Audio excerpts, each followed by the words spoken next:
Hi everyone! So as promised, I went back to the beach today, Newport Beach, and I collected another sample and I caught a lot of Lingulodinium polyedra, which is the dinoflagellate, the microscopic planktonic organism causing the bioluminescent bloom or the red tide that we're seeing right now in Southern California. So what you're seeing right now is the live footage of what's under my microscope, and all the little dots that you see are individual cells of Lingulodinium polyedra. You can see some of them moving around, right?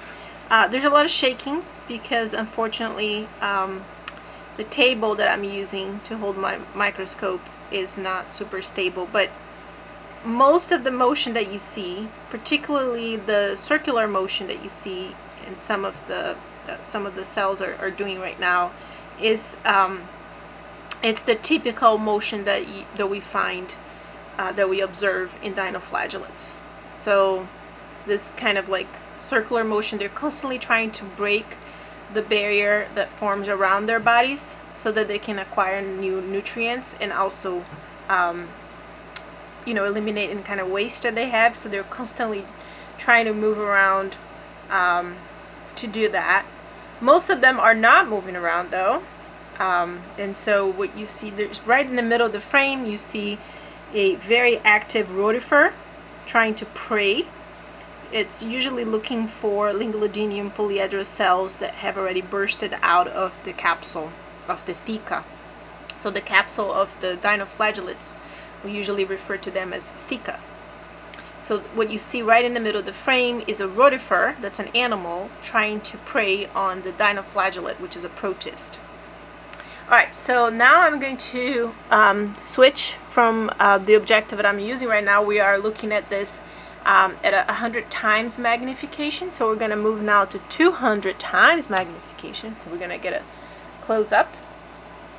I'm going to adjust the focus here, and now you're going to be able to see the details. There is that rotifer trying to poke some L.polys out of their theca. You can see it's pretty determined to eat something. And now you can also see better the golden color of the pigments of the L.poly. So during the day, the water looks pretty brownish, yellowish even, or reddish. And that's why we say that we're having a red tide, because there's so many of them in the water, and their color is being golden like that, makes the water of the ocean change. So that's because of the pigments that are super concentrated inside of these dinoflagellates. So I'm going to move this blue line that you see there is probably microfiber. So that's like, a piece of clothing of some sort. And as you can see, that thread has accumulated a lot of the organisms, kind of got stuck on it, and there's kind of some kind of goo substance. And then the other thing that you see there is the body part of some kind of animal, like maybe a copepod. So there's like also this thing that you see moving. It's not really yeah, it is a copepod. You can see the eye now here. Some sort of zooplankton that got stuck in the blue microfiber, and then that usually creates, generates some goo. And because there's just so many Lingulodinium polyedra in the water, it causes this kind of like clumping of everything. So let's move away from this mess. Let's take a look at some Lingulodinium that might be swimming around so you can see their motion. There they are. There it is. So right in the middle of the frame now you see one of the L.poly moving in a very characteristic way in which dinoflagellates move. So the name dinoflagellates comes from the fact that these organisms have two flagella. They're like whip-like extensions, and they're used to move. One flagella propels them forward, and the other one helps them spin around like that. Now, as you can see now, I'm going to put right in the middle. Oh, there's another rotifer trying to eat. Right in the middle now of the frame, what you see is an empty theca. And a lot of the cells that you're seeing are actually naked right now. They already popped out of the thecas. And so I'm guessing that this bloom is kind of evolving towards its end. I might be wrong, but I'm going to predict that maybe we have another week or so of this, at least around here, around Newport Beach, because of the fact that we're seeing so many cells outside of the theca already. And this is a sample I just collected, so this certainly did not happen inside of my bottle. It's pretty fresh. I collected about an hour ago. So, alright, let's move up. Let's see what else we see. And if we find a pretty one, we're going to zoom in even closer. We're going to get an even closer look. Oh, okay, so right in the middle of the frame now, what you see is a different organism. It's a different type of dinoflagellate, the one that has like the little horns. Okay, so that's a Protoperiodinium of some species. And now here, the organism that looks kind of like a cup right in the middle of the frame, that's also an animal. That's a tintinid. And it's also going to probably try to eat some of these Lingulodinium polyedra. So as you can see, lots of thecas, lots of capsules have been abandoned already, and most of the L.poly is now outside of their shells, of their capsules. Alright, so we are now, how about we find a good one to zoom in?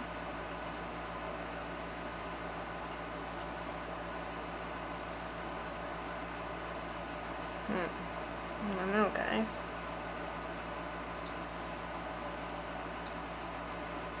Let's look for one that is already... Oh, there's another Protoperiodinium.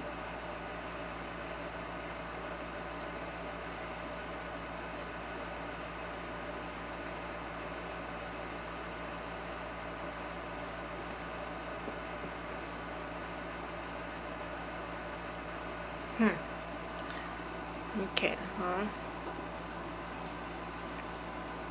see, there's some debris. Now I collected this sample pretty close to the shore, and so it also makes sense that you have a lot of debris. Oh, there's a beautiful serratium right here, right in the middle. Look at that beauty. It's pretty huge. I don't know this species, probably like a Macroceros. I don't know from the top of my head, but it's in the genera of the serratium. It's also a dinoflagellate. It looks very different from the round, kind of spherical shape that you see in the L.poly, but it's also a dinoflagellate. So these organisms, they're photosynthetic. They photosynthesize. Oh, there's the leaf-looking one right in the middle of the frame. That's a Protocentrum micans. That's also a dinoflagellate. So you can see now that there's you can at least find more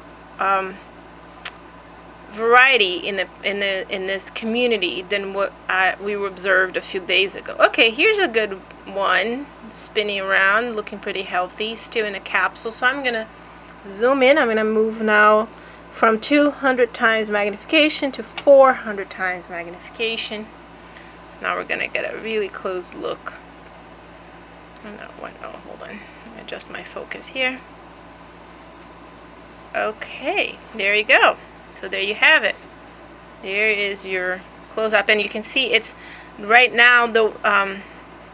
You see one Lingulodinium polyedra that is still inside of the capsule. That's the grayish color one. You can see that the structure, the cells is still inside of the theca, and it's right next to another L.poly that has already gotten out of its theca. The theca is still attached to the body. There's like some kind of fragment, but you can see where oh, it just broke free from the capsule. It just released the capsule, while the other one has not gone through that process yet, and it's checking its its buddy. It's like rotating, spinning around. Hey buddy, how you doing? How was it? Is it scary to get out of your capsule? Yeah, I was like, no, it's fine. I feel good. I feel free. Alright. These organisms are unicellular organisms, right? So it's just one cell. There's no organized nervous system of any nature. There's no eye, although they do have a capacity to perceive light and move towards light because they depend on it, just like plants do. And these organisms, they, you know what, I'm wrong. I think this guy still is in its capsule, and it was just stuck on that other one. Yeah, I think that's still in a capsule too. I think they were both. Yeah, I don't know. Let's see. Let's observe it a little bit more. I'm not sure anymore. I thought one had already released. I thought that this guy had come up from the empty shell that you see there, but now I'm looking at it and I don't know, it looks like there's still some structure there holding it together. I don't know. Let's follow it a little bit. Anyways, that's what is causing the bioluminescent blooms in Southern California. It's this organism, Lingulodinium polyedra. It's a dinoflagellate. It's has been recorded in Southern California since the early 1900s. So it's nothing new. And, you know, once the bloom ends, it forms seeds. It forms cysts of resistance, which are pretty similar to seeds in plants. And it means that it can go dormant. So it can stay in a sediment for months. Many, many months. It will just stay in a sediment, completely dormant, until conditions are ideal again. And then it will break, it will go back and change into a different phase of its life cycle. And look and transform into what you're looking at right now. We can try to find the cyst. Maybe some of them already started forming cysts. Okay, I'm going to go back to a lower magnification now, just so that we can explore a little bit more, move around, and see what we see.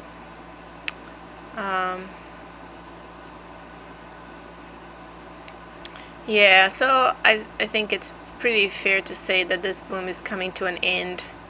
I would give it another week maybe.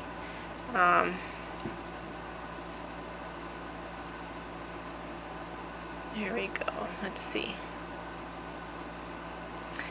This right here, right in the middle of the frame, is sand. A little grain of sand right there. You can see it through it. That's a little grain of sand. There's a lot of debris. There's a lot of what's possibly like fecal pellets. I collected this sample rather close from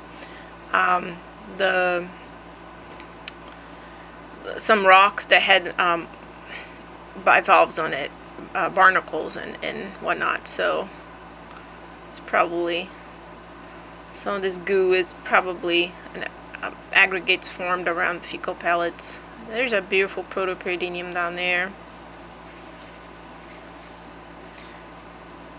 And all those dots that you see, they look kind of grainy, maybe? I don't know how to describe, but they definitely, they look dense, and there's like all these tiny little dots. Oh, look at this beautiful red.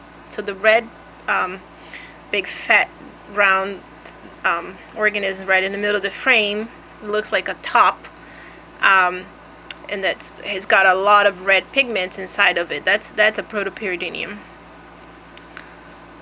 And that guy is both. It can photosynthesize, and it also it's what we call mixotroph. It does both. It photosynthesis, but it also preys. It also eats other organisms, and depending on what it eats, it can change color and become really red like that. Okay, so let's see. Oh, is that a cyst? Maybe that big round thing right in the middle of the frame now. Could be. I'm not sure. Alright, well,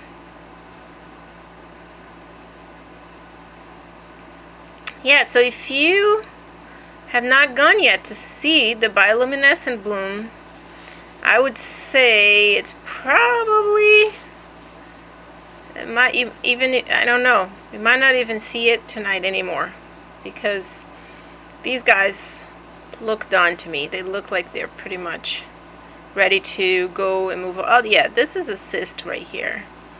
With the right in the middle, there's like a round cell with spikes on it. That's definitely a cyst. I can't be 100% sure it's a cyst of Lingulodinium polyedrum, but I would say so. I mean, what else would it be? I don't know. But it looks to me like a cyst, so that would be what I was talking about, the equivalent of a seed in a plant. With all the spikes there.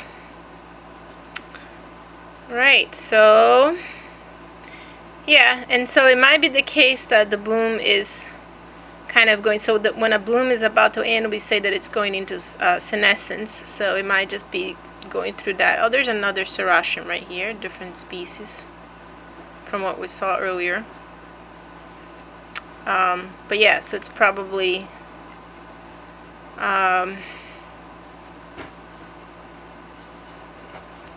if the pattern that we've been observing, in which the glowing is kind of becoming stronger as you move north day after day, then it might be the case that these organisms are just kind of using up all the resources, and perhaps the water is getting a little colder than what they like. These guys like warm water, so number of possible reasons. But yeah, to me, because there's so many of them already out of their thecas, it indicates that that these guys are probably not going to be glowing as bright as they were a week or two ago. There's another rotifer. They're fun to watch. And there's a that's a tintinid right there. Tintinid looking for food. Very hungry. Alright, and this cute little chain right in the middle of the frame here, that's a chain of diatoms, also phytoplankton. Alright, I think that's it. I don't see anything else. So, oh, that was zooplankton. Big copepod just flew by.